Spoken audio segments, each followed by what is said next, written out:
Very good morning to all my dear friends. मैं हूं Prashant Mawani. I hope you are looking good. Whatever you do always give 100% unless you are donating blood. Simple is that. Blood donation के अलावा ज़्यादातर चीज़ें जो हैं, जो भी आप करें, ट्राई टू गिव यू 100%। मैं चाहता हूं कि आप इस चीज़ का स्वाद जो है उसको चखें। आज के लिए, सिर्फ आज के लिए, जस्ट डू दिस थिंग। जो भी आप करें, ट्राई टू गिव यू 100%। ध्यान रखिए, I am not saying give you 100%, I am saying try to give you 100%। क्योंकि मुझे पता है कि होगा ये कि जब आप इसको स्टार्ट करेंगे, आज के दिन में ही आप 100 से भी ज़्यादा बार इस चीज़ को भूल जाएंगे। Now the problem is, biggest problem यह है कि जब हमें याद आता है ओह मैं भूल गया, तो फिर हम अपने आप पर गुस्सा करते हैं। That is the biggest problem. आप भूल गए, दैट्स फाइन। फिर से जब आपको चीज़ याद आती है कि चलो मुझे तो आज अपना 100% देना है, just do it with a smile. Smile इसलिए क्योंकि टेल योर सेल्फ कि ओके मैं भूल गया, that is not the problem. The good thing is कि मुझे याद आ गया कि I have to give 100%। For just one day do this thing. कल इसके बारे में कुछ और बातें करेंगे। तो डियर फ्रेंड्स, आज हमारे टेबल के ऊपर है 5 इंपॉर्टेंट टॉपिक्स, और इसमें ये वाला टॉपिक जो है ये बहुत ही इंपॉर्टेंट है। आगे बढ़े उससे पहले स्टडी आईक्यू के जो कोर्सेस हैं, smart course, complete online smart course UPSC के लिए अवेलेबल है। इसके अलावा बहुत सारी अलग अलग कॉम्पिटिटिव एग्ज़ाम्स हैं, उनके लिए भी हमारे कोर्सेस अवेलेबल हैं। ये सारे कोर्सेज की इंफॉर्मेशन, पूरी डिटेल्स आपको 2 जगह पर मिलेगी। एक है हमारा मोबाइल ऐप, दूसरी है हमारी वेबसाइट। तो ये 2 सोर्सेज हैं जहाँ से आपको हमारे सारे कोर्सेज के बारे में सारी इंफॉर्मेशन, चाहे डेमो वीडियोस हों, फैकल्टीज़ के बारे में ज़्यादा जानना चाहते हैं, सब्जेक्ट्स कौन कौन से कवर हुए हैं, एवरीथिंग। आज के लेक्चर की पीडीएफ को डाउनलोड करना चाहते हैं, check out my Telegram channel and you can follow me on Facebook as well. आज न्यूज़ आइटम स्टार्ट करें उससे पहले एक कमेंट मैंने कल पढ़ी। कमेंट में ये लिखा था कि इस सीरीज़ का नाम जो है वो द हिंदू एनालिसिस है, तो फिर टाइम्स ऑफ इंडिया के आर्टिकल्स इसमें क्यों डिस्कस किए जाते हैं। देखिए, नाम में क्या रखा है, चाहे टाइम्स ऑफ इंडिया का आर्टिकल हो, चाहे हिंदू का आर्टिकल हो, चाहे किसी भी न्यूज़पेपर का आर्टिकल हो, to be honest it doesn't really matter. The main thing is your syllabus. आपका जो सिलेबस है, सिलेबस के लाइन में अगर टॉपिक्स आप पढ़ते हैं तो दैट इज़ गुड थिंग। अब हिंदू न्यूज़पेपर में कितने सारे आर्टिकल्स होते हैं, सभी न्यूज़पेपर्स में बहुत सारे आर्टिकल्स होते हैं। कुछ आर्टिकल्स ऐसे होते हैं जो हमने ऑलरेडी डिस्कस कर लिए हैं, कुछ आर्टिकल्स ऐसे होते हैं जिनको डिस्कस करने का कोई फ़ायदा नहीं है क्योंकि वो आपकी एग्जामिनेशन के लिए इम्पोर्टेंट नहीं है। कुछ ऐसे न्यूज़पेपर्स के आर्टिकल्स होते हैं जो द हिंदू ने कवर ही नहीं किया है उस टॉपिक को। तो यहाँ पर जो आपको मिल रहा है, right, this is what you are getting is कि सिलेबस की जो वैरायटी है उसको कवर करने की मैं कोशिश करता हूँ कि आपको जो बेस्ट अवेलेबल उस दिन में, जो बेस्ट अवेलेबल आर्टिकल्स हैं कुछ अच्छे अच्छे न्यूज़पेपर में से, वो आपके सामने रखने की मैं कोशिश करता हूँ। तो don't go with the name. आप अपने आप को इतना ये सीरीज़ को या फिर अपनी तैयारी को जो है वो किसी सिर्फ एक न्यूज़पेपर के ऊपर आप आधारित मत रहिए। आज का जो पहला टॉपिक हम डिस्कस करेंगे वो द हिंदू न्यूज़पेपर में आज प्रिंट ही नहीं हुआ है, लेकिन ये एग्रीकल्चर की बात करें तो एक बहुत बड़ी क्रांति इससे आ सकती है। तो अगर द हिंदू ने इसको कवर ही नहीं किया और आपको इसके ऊपर प्रश्न पूछा गया, then what will you do. तो मैं आपको डरा नहीं रहा हूँ, जस्ट टेलिंग यू कि यहाँ पर इसका ये बेनिफिट है, ये इट्स ए पॉजिटिव थिंग कि आपको वैरायटी यहाँ पर मिल रही है, और वो भी सिलेबस के साथ जुड़ी हुई चीज़ों की वैरायटी यहाँ पर मिल रही है। न्यूज़ की बात करें तो प्राइम मिनिस्टर नरेंद्र मोदी साहब ने स्टूडेंट्स और पेरेंट्स के साथ एक इंटरेक्शन किया, और it was about this CBSE virtual session. Central government ने 30 करोड़ कोविड वैक्सीन डोजेस का एक एग्रीमेंट जो है वो हैदराबाद बेस्ड मैन्युफैक्चरर है बायोलॉजिकल ई, उसके साथ किया है। फिर भारत जो है वो यूएसए की वैक्सीन कंपनीज जैसे कि फाइज़र, मॉडर्ना, जे के साथ फ़िलहाल डिस्कशन कर रही है। चीफ इकोनॉमिक एडवाइज़र ने ये कहा है कि इकोनॉमी जो है वो नेक्स्ट मंथ से रिकवरी के फेज़ में आ जाएगी और दिसंबर के अंत तक सभी को वैक्सीनेट किया जाएगा। फिर जो टीईटी है उसकी क्वालिफाइंग सर्टिफिकेट की वैलिडिटी पहले 7 साल थी, अब इसको एक्सटेंड करके लाइफ टाइम कर दिया है। डिफेंस मिनिस्ट्री ने कॉन्ट्रैक्ट साइन किया है कि 11 एयरपोर्ट सर्वेलेंस रडार्स जो इंडियन नेवी और इंडियन कोस्ट गार्ड के लिए ख़रीदे जाएंगे। हमारे आर्मी के चीफ जनरल एम नरवाने साहब जो हैं वो एलओसी की सिक्योरिटी सिचुएशन को रिव्यू किया उन्होंने। भारत का जो टोक्यो ओलंपिक को लेकर जो हमारी तैयारी हैं, जो किट हैं, तो इसका रिव्यू जो है वो हमारे प्राइम मिनिस्टर साहब ने किया। आईएमडी का कहना यह है कि साउथ वेस्ट मानसून की शुरुआत हो चुकी है। National council of science museum ने साइंस म्यूज़ियम ग्रुप लंदन के साथ एक कोलैबोरेशन किया है ताकि इंटरनेशनल ट्रैवलिंग एग्जीबिशन को प्रमोट किया जा सके। ट्रिप्स को लेकर डिस्कशन चल रही है और चाइना की जो 3rd चाइल्ड पॉलिसी है तो उसके बारे में काफ़ी डिस्कशन हुई सोशल मीडिया के ऊपर। इंडिया और जर्मनी ने यूनाइटेड नेशंस के जो इश्यूज़ हैं इनको डिस्कस किया। एक बायलैटरल कंसल्टेशन मीटिंग हुई थी। बांग्लादेश ने 10,000 करोड़ टाका कोविड-19 इमरजेंसी रिक्वायरमेंट के लिए अलॉट किए हैं और यूएसए के वाइस प्रेसिडेंट कमला हैरिस जो हैं उन्होंने प्राइम मिनिस्टर नरेंद्र मोदी साहब और दूसरे वर्ल्ड लीडर्स के साथ डिस्कशन किया and it was about Covid vaccine supply and USA. तो आज का जो हमारा पहला टॉपिक है, this one is from economic times newspaper, एक बहुत ही इंपॉर्टेंट टॉपिक है, IFFCO nano revolution. Nano urea यानी कि लिक्विड यूरिया जो है ये फार्म टेक्नोलॉजी का एक नया चैप्टर डेफिनेटली है। इसके क्या क्या फ़ायदे होंगे? ये खेती बाड़ी को ट्रांसफॉर्म करके रख देगा। किसानों की पैदावार जो है उसमें एक बढ़ोतरी वृद्धि हमें देखने को मिलेगी। पानी का इस्तेमाल जो है वो कम होगा और पानी जो ये केमिकल से खेती बाड़ी में जो पेस्टिसाइड्स और ये यूरिया का इस्तेमाल जो होता है और फिर पानी बह जाता है, नदी में मिल जाता है या फिर ग्राउंड वाटर के साथ मिल जाता है ये पानी, तो उसकी वजह से जो कंटामिनेशन होता है वो नहीं होगा। और दूसरा भी एक बड़ा फ़ायदा है कि सरकार को जो लाखों करोड़ों रुपए फर्टिलाइज़र सब्सिडी में देने पड़ते हैं तो उसका बिल जो है वो भी कम हो जाएगा। अब ये नैनो टेक्नोलॉजी वाला जो लिक्विड यूरिया है, क्योंकि हम नैनो टेक्नोलॉजी का इस्तेमाल करते हैं तो आप इसके अल्ट्रा स्मॉल पार्टिकल्स डिज़ाइन कर सकते हैं। इससे सरफेस मास रेशियो जो है वो बढ़ जाता है। सिंपल लैंग्वेज में बात करें तो प्लांट को जिस जगह पर न्यूट्रिएंट्स चाहिए वहाँ तक आप इजीली पहुँचा सकते हैं।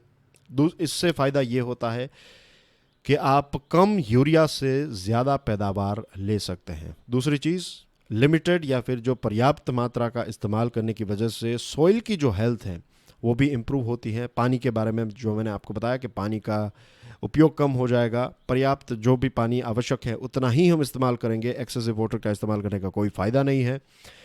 वेस्टेज कम होगा और किसानों के लिए खर्च यानी कि इनपुट कॉस्ट जो है वो भी कम हो जाएगा। हमारे देश में एनुअल यूरिया का जो कंजप्शन है, हर साल 30 मिलियन टन यूरिया का इस्तेमाल होता है और एक किसान जो है वो ऑन एन एवरेज पर एकड़, 1 एकड़ में 2 बैग यूरिया की जो है वो एक किसान इस्तेमाल करता है। अब ये जो लिक्विड यूरिया है ये 500 ml की एक बॉटल जो है वो एक बैग को रिप्लेस कर सकती है, यानी कि 50% जितना रिडक्शन जो है वो डेफिनेटली इसमें हम ला सकते हैं। इसकी कीमत जो है इट इज़ 240 रुपीज़ पर 500 ml बॉटल। एक 500 ml बॉटल की कीमत है 240 और ये भी विदाउट सब्सिडी। तो ये 10% इसकी प्राइस जो है वो नॉर्मल जो कन्वेंशनल यूरिया है उससे भी कम है, तो इसमें भी फ़ायदा है। अब आप देखिए 30 मिलियन टन ये हमारे देश का एनुअल कंजम्पशन है एंड जस्ट इमेजिन कि सरकार जो है एक टन के ऊपर 15,000 रुपए की सब्सिडी जो है वो प्रोवाइड करती है। Just multiply it with 30 million ton. If 15 million tons of nano urea is used instead of conventional urea, the savings in fertilizer subsidy would be around 22,500 crore. अगर जितना जो कन्वेंशनल यूरिया यूज़ हो रहा है उसको अगर ये लिक्विड नैनो यूरिया के साथ रिप्लेस किया जाए तो 22,500 करोड़ रुपीस तो सरकार के ऐसे ही बच जाएंगे। इसका मतलब ये है कि टोटल जो बजटेड फर्टिलाइज़र सब्सिडी है तो उसमें 28% का रिडक्शन जो है इससे हम ला सकते हैं। दूसरी चीज़, जो नॉर्मल यूरिया है, जो कन्वेंशनल यूरिया है, तो ये एटमॉस्फेयर में भी मिक्स हो जाता है, पानी के साथ भी मिक्स हो जाता है, तो इससे इकोसिस्टम पोल्यूट होती है। नैनो यूरिया जो है ये इकोलॉजिकली ज़्यादा बेटर है। किसानों की बात करें तो 8% इफ़को का ये क्लेम है कि नाइट्रोजन जो होता है नैनो यूरिया में, तो इसकी वजह से पैदावार जो है उसमें 8% की एक वृद्धि देखने को मिलेगी। और अब ये जो नया प्रोडक्ट डिज़ाइन किया है इफ़को ने, तो हमारे देश के लिए तो ऑफ कोर्स 15 मिलियन टन हमें पैदा करना ही है, लेकिन सिर्फ वहाँ पर हमें रुकना नहीं है। We can export this nano liquid urea to other countries as well. इससे भी बहुत फ़ायदा होगा। तो इस चीज़ का लाभ जो है वो इफ़को को ज़रूर उठाना चाहिए। इफ़को को ये नैनो लिक्विड यूरिया देश के लिए और दुनिया के लिए बनाना चाहिए। This can definitely, it's a new क्रांति, न्यू रेवोल्यूशन है खेती बाड़ी की टेक्नोलॉजी की बात करें, फार्म टेक्नोलॉजी की बात करें तो। अब जस्ट इमेजिन, राइट, जो मैंने आपको एग्जांपल दिया, ये आर्टिकल हिंदू में कवर नहीं है, तो अगर आज के इकोनॉमिक टाइम्स को हम नहीं पढ़ते तो क्या ये नए प्रोडक्ट के बारे में, नई चीज़ के बारे में आपको पता चलता? और खेतीबाड़ी के ऊपर हर साल प्रश्न पूछे जाते हैं। 50% जितनी हमारे देश की पॉपुलेशन जो है वो खेतीबाड़ी के साथ जुड़ी हुई है। तो खेतीबाड़ी में अगर कोई नया रेवोल्यूशन आएगा, किसानों के हित की कोई बात होगी, तो एक बहुत बड़ा नेशनल लेवल का हमारे टॉपिक बन जाता है। Moving on to next item, Times of India का ये एक आर्टिकल है। हाल ही में भारत सरकार ने एक डिसीजन लिया है। डिसीजन ये है कि जो इंटेलिजेंस और नेशनल सिक्योरिटी में काम करने वाले जो ऑफिसर्स थे, लोग थे जो रिटायर हो गए, अब रिटायरमेंट के बाद अगर वो कोई किताब लिखना चाहते हैं या फिर कोई पॉडकास्ट करना चाहते हैं, अगर वो अपनी जो कहानी है, अपने मिशंस या फिर कहानी है, और आजकल ये ट्रेंड भी चल रहा है, आपने देखा कि बहुत सारी ऐसी सीरियल्स या फिर सीरीज़ और फिल्म्स भी आते रहते हैं स्पाइंग के ऊपर, और काफ़ी लोगों को ये जोनरा जो है वो काफ़ी पसंद ही है, मुझे भी बहुत पसंद है। तो बहुत सारी कहानियाँ जो हैं वो नियर रियल कहानियाँ जो हैं वो भी शेयर की जाती है। ऑफ कोर्स इंटेलिजेंस और नेशनल सिक्योरिटी में काम करने वाले लोग जो हैं उनसे आपको ये सारी कहानी मिलती है और किताबें लिखी जाती है, books and films and etcetera. अब सेंट्रल गवर्नमेंट ने ये जो नया रूल निकाला है वो ये है कि अगर आपको इस प्रकार की कोई भी चीज़ करनी है, आपको कोई भी अपना मटेरियल जो है आपको पब्लिश करना है, तो आपको जिस ऑर्गेनाइजेशन में आप काम कर रहे थे उस ऑर्गेनाइजेशन के जो मेन हेड हैं उनसे एक ग्रीन सिग्नल लेना होगा, उनसे एक आपको परमिशन मिलनी चाहिए। इस परमिशन के बिना आप ऐसी चीज़ नहीं कर सकते। अगर आपने कर लिया, लेट्स से आप तो रिटायर हो गए, अब आप सरकारी ऑफिसर नहीं हैं, तो क्या होगा? सरकार कुछ कर पाएगी? यस, सरकार जो है वो आपका पेंशन रोक सकती है। और ये रूल 25 ऑर्गेनाइजेशन है, इसमें IB, RNAW, CBI, BSF etcetera. Now the thing is, सबसे बड़ा प्रॉब्लम यह है कि इसका इंटरप्रिटेशन, जो आपके ऑर्गेनाइजेशन के हेड हैं, अगर उनको कोई भी रीज़न से अगर उनको लगता है नहीं राइट, तो फिर वो मना कर सकते हैं। और आप अपना काम जो है रिटायरमेंट के बाद जो है, जो आप आपने पूरी अपनी सर्विस जो है, पूरा आपके जीवन के जो पीक ईयर्स थे वो आपने देश के लिए या फिर उस ऑर्गेनाइजेशन के लिए दिए, अब आप रिटायर हो गए हैं, आपका पेंशन जो है that is something that is your right. और जब पेंशन रोक दिया जाता है, दिस इज़ प्रिंसिपल, ये जो डिज़ाइन किया गया, दिस इज़ नॉट राइट। दूसरी चीज़ कि आपने ऑलरेडी आपकी सर्विस, और ऑफ कोर्स कोई भी ऑफिसर जो है वो ऐसा कोई भी काम नहीं करेंगे जिससे हमारे देश की सिक्योरिटी जो है वो कॉम्प्रोमाइज़ हो जाए। Of course they will never do this, but अगर कुछ ऐसी इंटरेस्टिंग चीज़ें वो दुनिया के साथ शेयर करते हैं तो फिर उनके ऊपर ये लटकती हुई तलवार जो है वो नहीं होनी चाहिए। दूसरी चीज़, क्या हर एक IB के और RNAW, CBI के ऑफिसर्स जो होते हैं, रिटायर्ड ऑफिसर्स, वो सभी के सभी किताब लगते हैं? नहीं, बहुत ही कम लोग करते हैं, कम लोगों को शौक़ होता है या फिर इंटरेस्ट होता है। तो ऐसे अब पहले ऐसा था कि आप अपना डिपार्टमेंट जो है, आपके जो बॉस है, उनसे आप परमिशन ले लीजिए and that's it, you are done. अब ये हो गया है कि आपको उस ऑर्गेनाइजेशन के हेड से परमिशन, अब वो हेड कितने बिजी होंगे, हो सकता है आपको परमिशन या फिर आपके लेटर या फिर आपकी रिक्वेस्ट वहाँ तक पहुँचे और वो देखे, उसमें भी 5-6 महीनों का वक्त और या फिर उससे भी ज़्यादा लग सकता है। तो फिर आपका काम जो है वो रिटायरमेंट के बाद भी आप कहीं ना कहीं जो है वो गवर्नमेंट के क्लच में रहेंगे। बहुत सारी इंटरेस्टिंग किताबें, इस दौलत साहब की किताबें हैं, बी रमन साहब की। ना when I am saying interesting, मैंने ये किताबें तो पढ़ी नहीं है, लेकिन यहाँ पर इस आर्टिकल में लिखा है कि अगर ये किताबें जो हैं वो रिलीज़ नहीं होती तो हमें इतनी सारी इंटरेस्टिंग और इम्पोर्टेंट चीज़ों के बारे में पता नहीं चलता।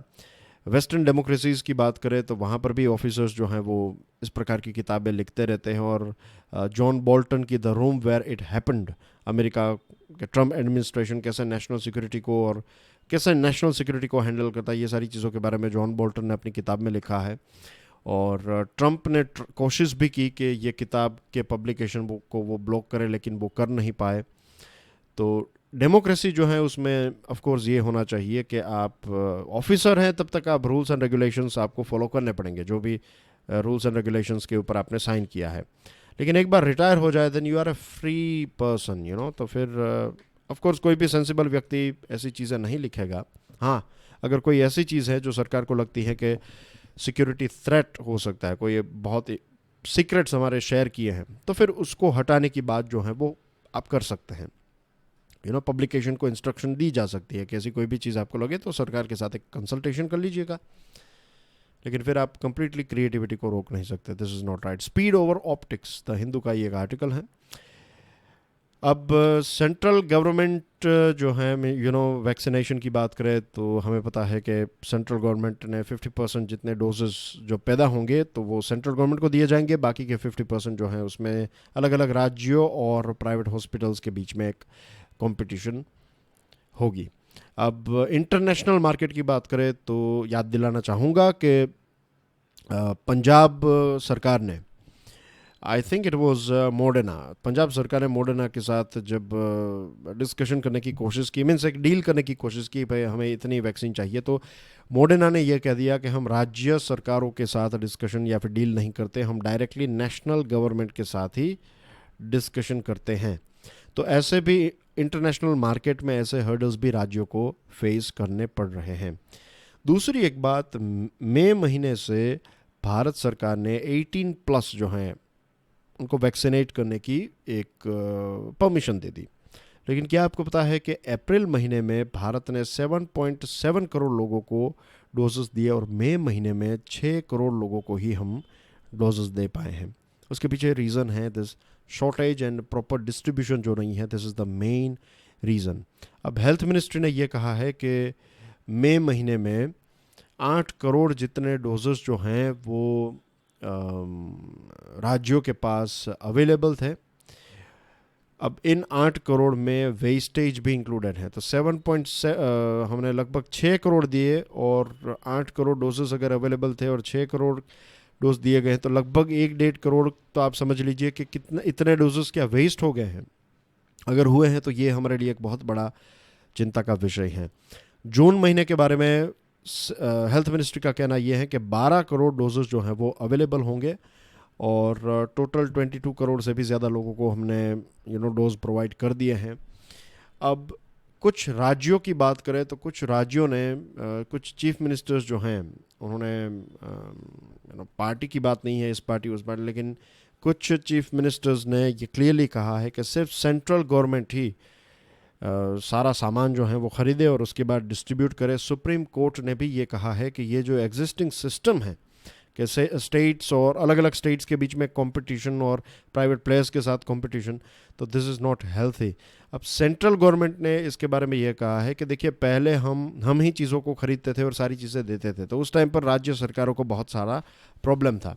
तो इसीलिए हमने ये डिसाइड किया कि भाई आप खुद अपनी दवाई जो है, वैक्सीन जो है वो ख़रीद लीजिए, but this is not a proper decision. इससे इश्यूज़ क्रिएट हो रहे हैं, तो सरकार को जल्द से जल्द इसको चेंज करके एक बड़ा बायर बन जाए सेंट्रल गवर्नमेंट, हमारे देश की कंपनीज से हो या फिर दुनिया के अलग अलग देशों की अलग अलग कंपनीज के साथ हो, डायरेक्टली सेंट्रल गवर्नमेंट चीज़ों को इंपोर्ट करे, पैसे भी सेंट्रल गवर्नमेंट दे और उसके बाद चीज़ें जो हैं वो स्टेट के साथ सॉर्ट आउट की जा सकती हैं। अगस्त से दोनों भारत बायोटेक और एसआईआई का जो प्रोडक्शन है वो डेफिनेटली इंक्रीज हो जाएगा और स्पीडी डिलीवरी और कम से कम wastage, this is also a very important thing. Stay together Pioneer का आर्टिकल है। जुडिशरी और गवर्नमेंट के बीच में एक कन्फ्रंट्रेशन हमें देखने को मिला, एक प्रकार की छोटी सी लड़ाई, छोटी सी तू मैं excuse me. Solicitor general Tushar Mehta साहब ने सुप्रीम कोर्ट को ये कहा है कि जुडिशरी जो भारत सरकार की वैक्सीनेशन पॉलिसी के बारे में प्रश्न उठा रही है, तो ये एक प्रकार का जुडिशरी जो है वो अपने दायरे से बाहर जा रही है, आप कह सकते हैं। या फिर ऐसा कहा उन्होंने कि भाई देखिए, जुडिशरी के पास कोई एक्सपर्ट एडमिनिस्ट्रेटिव एक्सपीरियंस नहीं है, जुडिशरी के पास एडमिनिस्ट्रेशन का तो अनुभव नहीं है। सरकार के पास एडमिनिस्ट्रेशन का अनुभव है, सरकार को एडमिनिस्ट्रेशन चलाना है और सरकार जानती है क्या क्या हर्डल्स हैं, कौन सी नई चीज़ हैं, कौन सी अच्छी चीज़ है, ये वो एक्सेट्रा। तो जुडिशरी जब इसमें एंटर होने की कोशिश करती है ये एडमिनिस्ट्रेटिव एरिया में, या फिर just give me 1 second dear friends.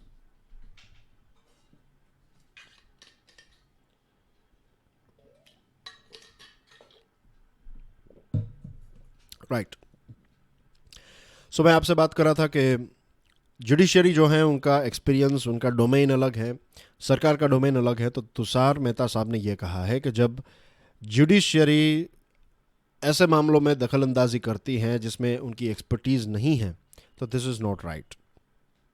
ऐसा इनडायरेक्टली डायरेक्टली तुषार मेहता साहब ने इस प्रकार की बात सुप्रीम कोर्ट को बताई है। अब वो सॉलिसिटर जनरल है, यानी कि वो सरकार के वकील हैं, उनके रिप्रेजेंटेटिव हैं, तो सरकार ने ही ये कहा है। तो यहाँ पर what we are saying is judiciary versus, या फिर not I would say versus, लेकिन एक दरार तो है, कुछ क्रैक्स तो हैं यहाँ पर। सुप्रीम कोर्ट ने यह कहा कि भाई हम चुप नहीं बैठ सकते, कॉन्स्टिट्यूशनल राइट्स जो है सिटीजन्स के, वो अगर वायोलेट हो रहे हैं, लोगों को अगर जीना मुश्किल हो गया है लोगों का, तो डेफिनेटली कोर्ट जो है वो यहाँ पर इंटरवीन करेगी। तो ये जो पूरा मैटर है, ये जो पूरा मसला है, इट इज़ अबाउट ट्रस्ट, या फिर आप कह सकते हैं लैक ऑफ ट्रस्ट। एक दूसरे के ऊपर इतना भरोसा ना होने की वजह से ये सिचुएशन हमें देखने को मिल रही है। महाराष्ट्र, वेस्ट बंगाल, केरला जैसे कुछ राज्य हैं जो नॉन बीजेपी सरकार के द्वारा चलाए जाते हैं, तो इन्होंने तो इस चीज़ का विरोध भी किया है, सरकार सेंट्रल गवर्नमेंट का विरोध किया है। गुजरात, मध्य प्रदेश, उत्तर प्रदेश, कुछ बीजेपी के जो राज्य हैं, तो उनको सेंट्रल गवर्नमेंट की गलतियों की वजह से उनको भी बहुत सारी चीज़ें सुननी पड़ रही है। और ओडिशा जो एनडीए फ्रेंडली गवर्नमेंट है, तो ओडिशा के चीफ मिनिस्टर ने भी क्लियरली ये बताया है कि जो वैक्सीनेशन को ख़रीदने का काम जो है वो सेंट्रलाइज्ड होना चाहिए, यानी कि सेंट्रल गवर्नमेंट इसको ख़रीदे। तो इसको लेकर ये पूरी मैटर जो है वो सुप्रीम कोर्ट में डिस्कस हो रही थी, और यहाँ पर जो एक क्रैक्स हमें देखने को मिली, तो इसके बारे में यही कह सकते हैं जो पायोनियर कहता है कि stay together.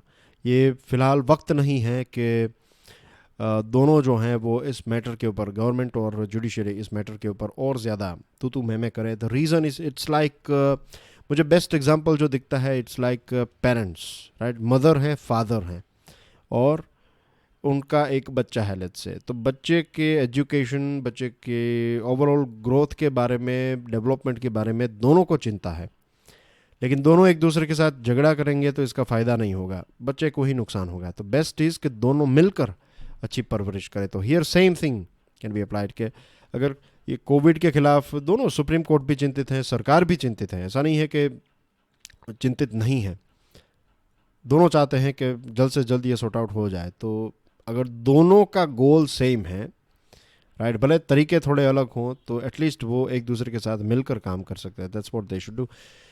Digital tax tassels,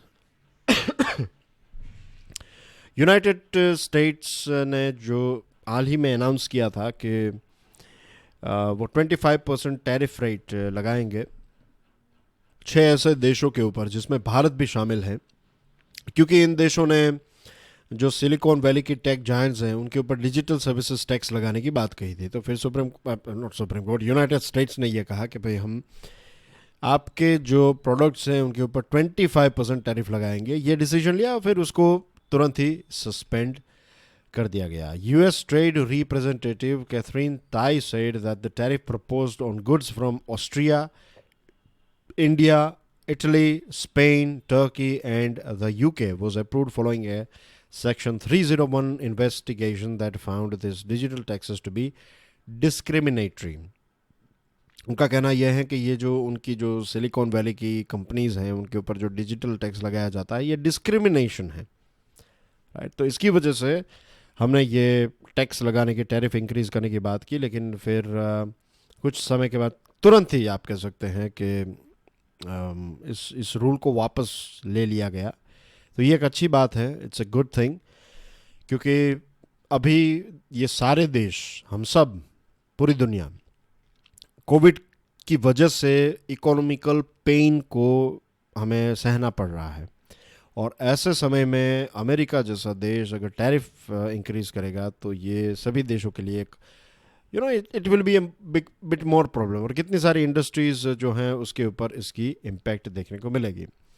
अब भारत का जो ये टैक्स है, भारत जो ये टैक्स लगाने की बात कर रहा है, डिजिटल सर्विस टैक्स, उसमें ये है फॉर एग्जांपल यूट्यूब, नेटफ्लिक्स हैं, ऐसी जो भी कंपनीज हैं जो भारत में से पैसे कमाती हैं, भारत में से उन्होंने जो पैसे कमाए, अब ये ग्लोबल कंपनीज हैं लेकिन अब इंटरनेट के ऊपर है तो यहाँ पर भी ये ऑपरेट कर रही हैं।